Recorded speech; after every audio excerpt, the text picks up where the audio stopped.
lot of darn nonsense. Come on, it ain't no such thing. Now, it ain't gonna hurt you none. I got things to do. The first thing you gotta do is sit down here and get your hair cut. My hair don't need cutting. If it gets any longer, I'll have to... I declare, you fight hair cutting like a steer fights branding. Well, the last time you cut my hair, you did brand me. How did I know somebody poured hot gravy in my bowl? Smarted considerable. Sure plastered your hair down nice, though. No, I might go to selling that stuff. Greedy? Sure made your hair look mighty sprucey. Yes, sir. You were slicker than a peeled onion. Smelled like one, too. Sir, I'd go to selling that stuff. I could put an ad in one of them catalogs. If you want the girls to stop and stare, put Granny's gravy on your hair. All right, Granny, come on. Let's get on with it. Hey, Uncle Jed, you're getting your hair cut. Thanks for telling me, Jethro. Oh, that's all right. You're next, Jethro. What's going on? Is there going to be a wedding or something? I could be the way that Sonny Drysdale is a sparking Elly May. Oh, he's with her right now, up by the cement pond. I better get right out there and keep eye on. Now, you sit still and leave those young'uns alone. Can't you remember how it was when you was a boy? Yeah. I better get right out there. It's broad daylight. And besides, they swim. No, they ain't. He's a sitting on the bank, and he's a holding her hand. What an interesting hand you have. I see a man, a handsome Harvard man. Where? Right there on your heart line. Oh, that's just a wart I got from picking up toes. Elly, you mustn't let horrid, slimy creatures touch you. Oh, heck, you ain't slimy, Sonny. Just a mite greasy from all that oil you smear on yourself. What a precious paradox you are. What a charming contradiction. You look pure Park Avenue and you speak pure Tobacco Road. That good? Good, it's fascinating. You're a challenge to me, you child of nature. You are the raw clay from which I will mold a perfect woman, worthy of a perfect man. Me. You know Shaw's Pygmalion? I don't even know Shaw, let alone his pig. Oh, you woodland sprite! You forest little bird. You are so refreshing after all those intellectual types of Vassar and Wellesley. You make me feel superior. That good? Good? It's divine.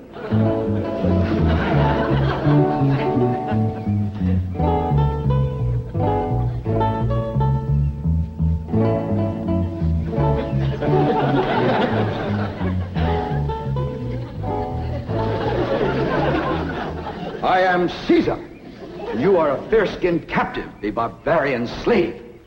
Shall I drag you through the streets of Rome behind my chariot? Or shall I throw you into the arena with my lions? No, Caesar has other plans for you, my little savage. You shall be my slave, yes, but only the invisible bonds of love shall make you my prisoner. Come, I shall strum upon my lyre and recite odes to your beauty. What say you to that, fair maiden? How speak you now to mighty Caesar? I declare, Sonny, you're more fun than a bucket of tadpoles.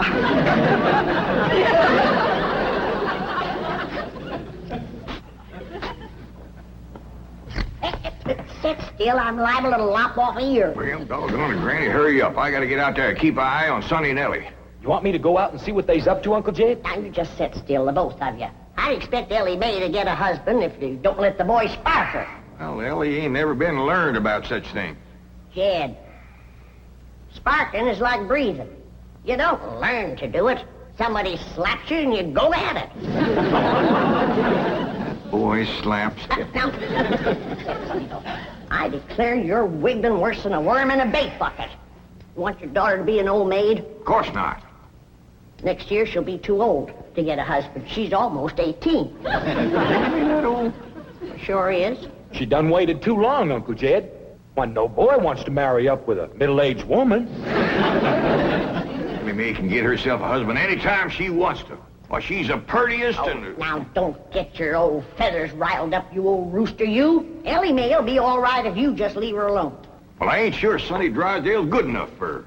He's considerable older than she is. Well, don't worry about that, Uncle Jed. His family lives a heap longer than most folks. Yeah? Yeah. Sonny told me that there's been a member of his family living in Boston since 1632. Well, that rascal's over 300 years old. He was a greening you. Yeah, you sure swallowed a whopper. No, ma'am. Sonny's honest.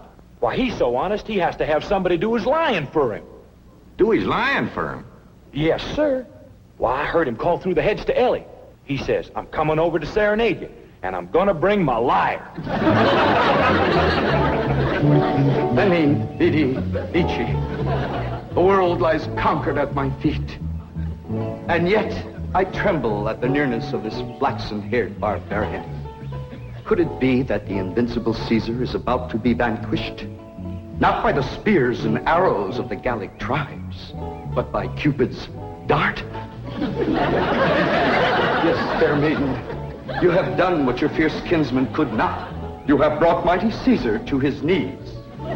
Come, I will take you to my palace, and there compose odes to your beauty. See yon window, 'tis the Emperor's suite. There I shall woo you. Mother! That's my room, and those are my binoculars. You're not supposed to spy on the Emperor. What are you trying to tell me, Sonny? Mumsy can see you, but she can't hear you.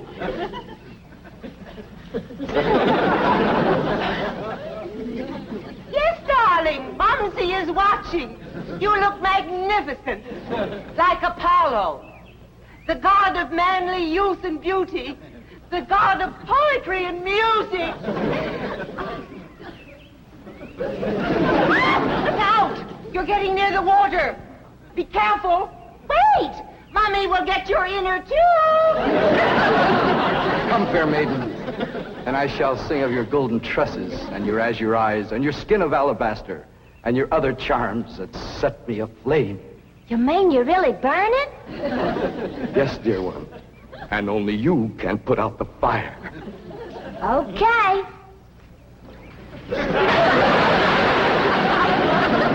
How's that, Sonny? You feel better now?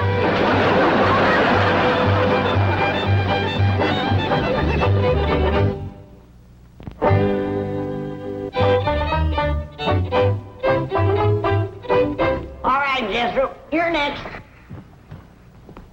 Oh, hi, Elly May. Where's Sonny? Well, he run home to his mama. You didn't throw him down and hurt him again, did you? Shucks no, Pa. He caught fire, so I wetted him down into the pond. Sound like you done the right thing. How'd you catch fire? He said it was my charms that set him to burning. What charms was you toting? Well, just my sack of crawdad bones and my buckeye. You never heard of crawdad bones and a buckeye starting a blaze? What happened to your rabbit's foot? I didn't have it. Here you are. You can expect trouble when you ain't toting a rabbit's foot. You know what my teacher over at Pot School said about toting a rabbit's foot? What? She said it's a superstitious invocation contradicted by scientific knowledge. It's always nice to know you ain't been doing something foolish. Don't you worry none, Elly. You go jump into a purty dress, and I'll whop you up a love charm that I guarantee will bring Sonny Drysdale back. Yes, I am, Mother. I'm going back. Sonny, darling, you're delirious. Here, bring some of this penicillin. I'll send for an ambulance. Mother, I am perfectly all right. Of course you are, precious. A nice rest in an oxygen tent is all you need. I don't need an oxygen tent or an ambulance. All right, just relax. And Mumsy will call the police. Police? But of course. I mean, to have that violent, dangerous girl arrested for attempted drowning. Mother, you will not call the police. I'm going back there right now to see Elly May. Ah, darling, that's very brave of you, but you're in no condition to make a citizen's arrest. Mother, I'm not going to arrest her. I want to help her, to work with her, to tutor her. What? She's like a wild, wonderful jungle cat, and I'm going to tame her. Honey, you are delirious. I'll call the doctor. Mother, my mind is made up. That girl needs me. For the first time in my life, somebody really needs me. I need you. The whole world needs you. Elly Mae Clampett needs me, and I need her. I'll be her Pygmalion, and she'll be my Galatea. Sonny, you're not becoming emotionally involved with that creature. She's not a creature, Mother. She's a girl. A wild, wonderful, beautiful, ravishing girl. Yes, I am becoming emotionally involved. I forbid it. She's not socially acceptable for my baby. Mother, I'm not your baby anymore. I'm a man in search of a woman.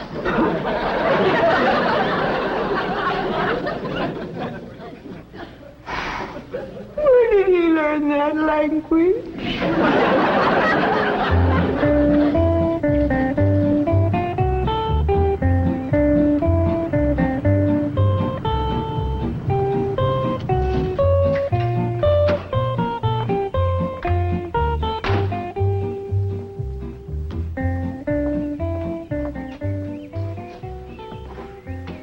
Hello, Duke. You noble veteran of the chase. Are you homesick for your forest paths and mountain trails? You look like a cashier waiting for the bank examiners to arrive.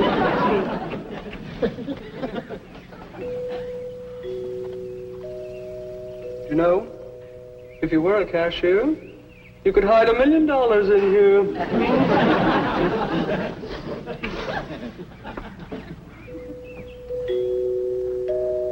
There goes that music again. Jethro, did you ever find out where that's coming from? No, sir, I didn't. Every time I went to looking for it, somebody always come to the door. This time I'm gonna find it for sure. You see? Oh, bonjour, Jethro. Oh, howdy, Miss Hathaway. No. When I say bonjour, Jethro, you say bonjour, Mademoiselle Jane. Now say it. Bonjour, Mademoiselle Jane. Bonjour, Mademoiselle Jane. That's very good. Except for the mwah. It must be soft. Mwah. What? No. Watch my lips closely. Mwah. Try that. What? Try it again. What? Well, that's closer. Try again. What? Once more. What? Close in on her, Jethro. Oh, Mr. Clampett, I was attempting to teach Jethro to articulate the Gallic diphthong. No matter what fancy name you call it, he ain't very good at it. He'll learn. But now to the purpose of my visit. Is Sonny Drysdale here? No, but he will be. Granny's out in the kitchen wamping up a love charm for Elly to give to him. She said to bring him on the run. Mr. Clampett, I am reluctant to disillusion you about so-called love charms, but they are mere superstitious invocations and have been proved to be completely ineffective. Granny sets great store by him.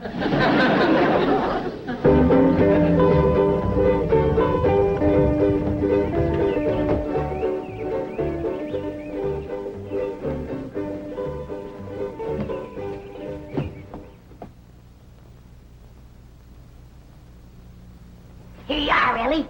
One guaranteed love charm. Guard it with your life. What's in it, Granny? Oh, I dasn't tell you. Leastways, not just yet. But I'll give you the secret before I go on to my reward like my granny done to me. I'll guard it too, Granny. Granny? Granny, Mr. Clampett tells me that you've conjured up some sort of love charm for Elly Mae. Right here it is. It's made out of all secret stuff. That is ludicrous, irrational, sophomoric, and pure hokum. You didn't even guess one ingredient. No, Granny. Don't you come spying. I'm telling you for the good of the country. If the secret of this love charm ever got out, I shiver to think what might happen. I wouldn't want it on my conscience. Hear me now, mongrel. Neither sleep, nor snow, nor vicious beast shall keep me from the side of my beloved. Here I come, ready or not. So, you still think it won't work, huh? That is correct. All right, Elly. Open up the pouch, mate. Now, when I drop this starting powder in it, quick close it. Press it to your heart. And say, darling, darling, my true love, come a-swooping like a dove.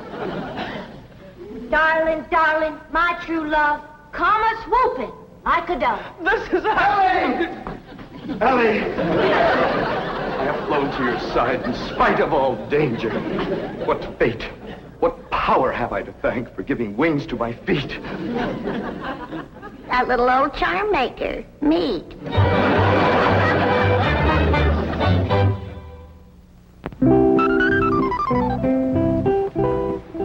And now we shall begin the transition from Tobacco Road to Park Avenue. Now you watch me closely and I'll show you how to develop perfect posture and grace of movement. Ah, Kipling. Well, do you like Kipling? I don't know. I ain't never kippled. Oh, you are a challenge, you ravishing rustic, you child of nature. Now here, you try it. There we are. Now walk. Go. You'll have to try that again. Now sit down. Now watch me. We walk as though upon a cloud, and we glide with lissom grace. And as we walk, we always keep a smile upon our face. What's he doing? That there is something called Kipling. He's trying to learn it to Elly. Now, this is how you sit in a chair, smoothly and gracefully. There ain't no chair where he's a-sitting. I know. What do you reckon's wrong with that rascal? Appears to me he's about 2 bricks shy of a load. Turn old Duke loose so we can go in there and protect Elly. Now we'll practice diction and intonation at the same time. How now, brown cow? How now, brown cow? What's he talking about? He thinks old Duke is a cow. You best fetch your granny. Appears to be she's threw too strong a charm on that boy.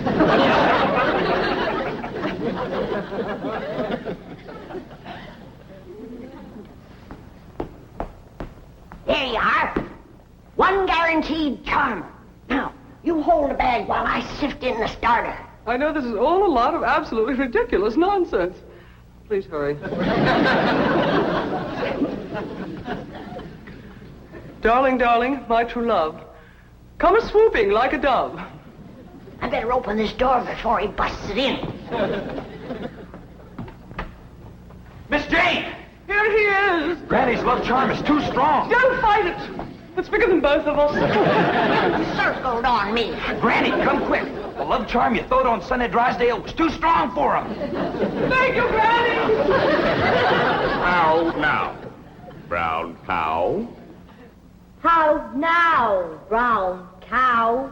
How now, brown cow?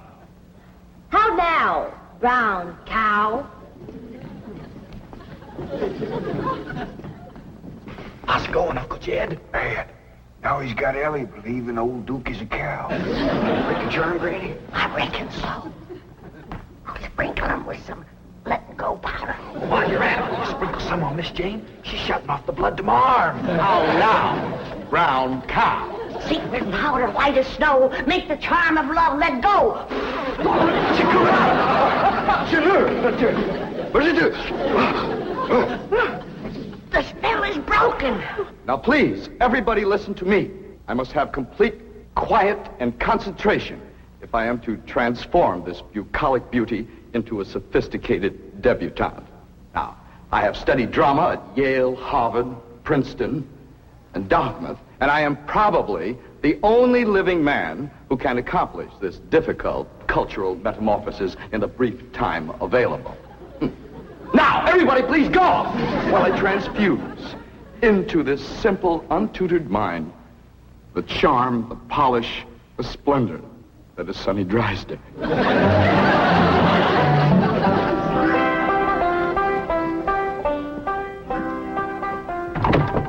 Jed? Hi, Granny. Is Elly and Sonny still in that room alone? He was the last time I was listening, a couple hours ago. They was talking about the rain in Spain, a laying in the plain. Well, I guess he can't be up to no nonsense if they're talking about the weather. Doggies, I can't wait to see Elly all polished up and talking like Sonny and Miss Jean. But while you're waiting, I got something for you. What is it? A love charm. What in Sam Hill I want with that? Ain't what you're wanting, it's what you're getting, a woman. And it's high time you got one, being a widower. Besides, the moon is right. That's why this stuff is working so high-fired powerful. So here. Well, I ain't interested in none of these la-di-da Beverly Hills women, so here. Well, they're interested in you, so here. Who said? Jethro says. Jethro don't know nothing, so here. I reckon Jethro ought to know what's going on in his own school. Besides, I saw her making sheep's eyes at you, so here. You caught who making sheep's eyes at me? Mrs. Millicent Schuyler Potts, that's who. Oh, now. You did? Educate a woman like that? Jethro says she asks for you every day. Oh, what she want with an old mountain goat like me? If I was to put a little starting powder in there, and you was to say the magic words, no woman could resist you. I don't hold with stuff like this. You're scared, ain't you? Oh, I ain't a scared. Then go ahead. I double dog dare you. Well, Open the pouch a mite. Now, well, this is just a lot of doggone nonsense. close it tight, clamp it to your heart, and say the words.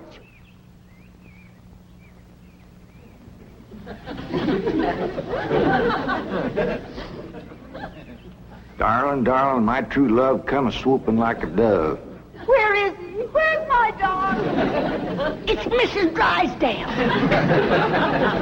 Where is he? Oh, where is he? Oh, I tried to stay away, but I could not. He's mine, and no other woman shall have him. Drysdale, you're a married woman. Think of your husband. Control yourself. Care about my husband. I want my darling, and no one is going to keep me from him. I sure hate to have to do this, but...